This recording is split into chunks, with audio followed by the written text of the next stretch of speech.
time is here, let's gather round and travel in our minds so far and free to once upon a time, that's where things happen. Come along with me and see. Come on, everybody, gather round.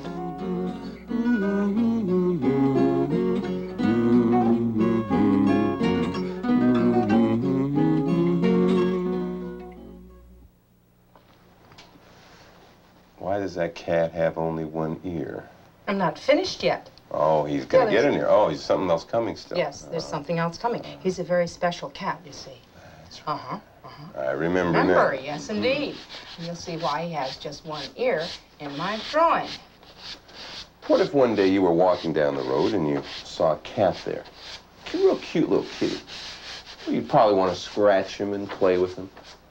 So you start scratching his ears and he's purring away, and then he turns to you and says, "Oh, thank you very much. You know, I've been waiting for hours and hours for somebody to scratch my ears." He talked to you. And then he says, "Listen, I'm looking for a pair of boots, a pair of tall leather boots. Think you could help me out? And while you're at it, could you find me a nice broad-brimmed hat with a pretty feathered plume on it?" What would you do if he talked to you? Well, that happened one time to a man named Caraba.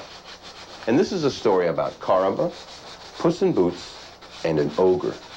And an ogre is a monster. Once long ago, an old miller lay dying in his bed. Before he died, he called his 3 sons, Araba, Baraba, and Caraba. They stood sad and silent beside their father. He spoke softly to them. "My sons, we have had a hard life together. I have worked hard at the mill to make enough money to buy you food and clothes. I have loved you all these many years, and there was much I wanted to give you. And I will tell you something now which I have kept secret from you. We have not always been so poor. When I was a little boy, I lived in a great palace, one which you've never seen. It is still there, but now a terrible ogre lives within its walls. The ogre came one night and took everything from my father. Together, father and I escaped here to the mill before the ogre could harm us. We never dared to go back.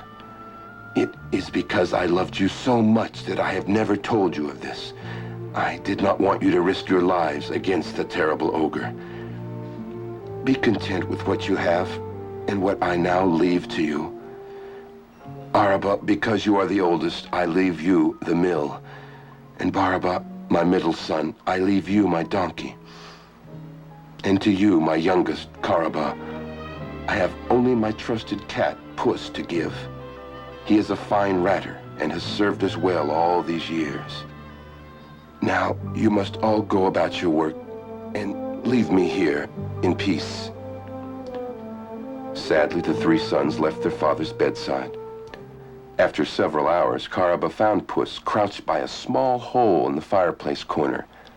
Puss's ears were laid back, and except for the very tip of his tail, nothing moved. He was like a statue. He watched the hole with eyes that never blinked. Caraba took a step, and Puss turned away from the hole. To Caraba's great surprise, Puss spoke. "Well, how can I catch a rat if you make noise?" Caraba couldn't believe his ears. Did you speak?" "Of course. It's all right to speak now since you've already scared the rat away. Now I shall have no meat for supper. Ah, well. Tell me, what brings you to the mill this afternoon to disturb my hunting?" "Well, to find you, Puss. We're now together since my father gave you to me. Oh, poor Puss. How can I make enough money to feed us both?" He sat down beside Puss and scratched Puss's ears. Puss turned his cheek so that Caraba would remember to scratch there too. Then he leaned against Caraba's knee and slid along like a snake as he moved over to sit by the fire. He looked kindly at Caraba. "You know, I'm glad we're together, Caraba, for I shall return you to your father's palace." "Well, then you know about the ogre?" "Yes, the ogre who took the palace." "Of course. My great-grandfather was the chief ratter of the palace. The ogre got him, but the rest escaped, including my father. The ogre took more than the palace. He also took your name. He calls himself the Marquis of Carabas. That should have been your name.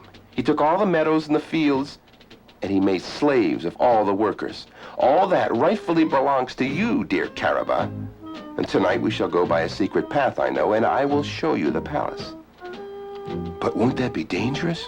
Leave everything to me. So that night at dusk, Puss and Caraba slipped into the dark forest. Briars and thorns plucked at their clothes and hair. Puss whispered, "You see how the ogre brings thorns wherever he goes. Be careful, they're poisonous. Stay behind me and you'll be safe." After a long while, they came to a wall, the palace wall. Caraba had never been near this place. "There, by your knee, is a loose stone. Remove it. You can see through the walls of the palace." Caraba pulled out the loose stone and carefully peeked in. Everything was dead. All the trees, the grass, the flowers, the shrubbery, it was eternally winter inside the palace walls. The palace looked haunted. Only one light burned upstairs. There was a low, growling sound.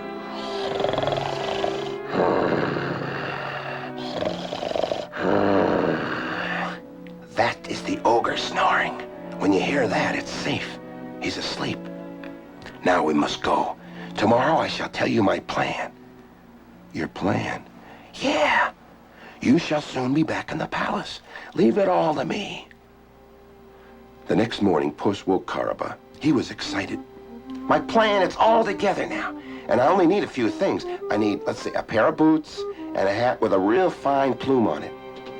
And I'll also need a good strong sack. And that's it. Caraba found all the things Puss needed that day. The next morning, Puss stepped out of his corner, quite changed. Now, you can call me Puss in Boots. How do I look? You look wonderful. Thank you. And now I shall go to start my plan working. I won't be back for several days, so don't worry about me. First, Puss went into the garden and picked several juicy green peas. These he placed in the sack. Then off across the fields he went with the sack. At one spot near the forest edge, Puss put the sack down beside a small rock. Soon 2 plump partridges came strutting by. No sooner did they spy the peas in the sack than they hopped right in and helped themselves. Like a flash, Puss dashed from behind the rock and shut the sack tight on the 2 partridges. "These are fit for a king," said Puss to himself, "and that is exactly who shall receive them." Off Puss went to visit the king. By afternoon, Puss had reached the castle. Without waiting to be announced, he marched straight into the king's throne room. He went up to the king and made a low bow. "Your Majesty, please accept these partridges as a gift from my master, the Marquis of Carabas." The king was very pleased and ordered the cat to be taken to the royal kitchen and fed. Each day, Puss brought gifts to the king, and each time he said they were from his master, the Marquis of Carabas. While at the palace one day, Puss learned that the king and his daughter were going to drive along the riverside. The king's daughter was said to be the most beautiful princess in the world. Puss ran home to Caraba. "Master, if you will do just as I tell you, you'll soon have your fortune." "What must I do?" "Exactly this. Now, I'll show you a place on the river. You must go swimming there. Oh, and listen, if anybody asks your name, tell them you are the Marquis of Carabas." "The Marquis of Carabas?" "Right. It is your rightful name, so you might as well get used to it." So Caraba did as Puss told him and went swimming in the river just where the road comes closest. While he was in the water, Puss hid his clothes under a rock and sat down and waited. Soon the royal carriage came down the road. With loud shouts and both paws waving, Puss in Boots ran up to the carriage. "Oh, please, please, listen, can you help me? My master is swimming in the river. You can see him over there. But the poor man, he cannot come out because, well, thieves stole his beautiful clothes from the riverbank. Oh, please help." Well, the king immediately sent one of his servants back to the castle for a suit of clothes. And soon Caraba was dressed in royal silks and satins.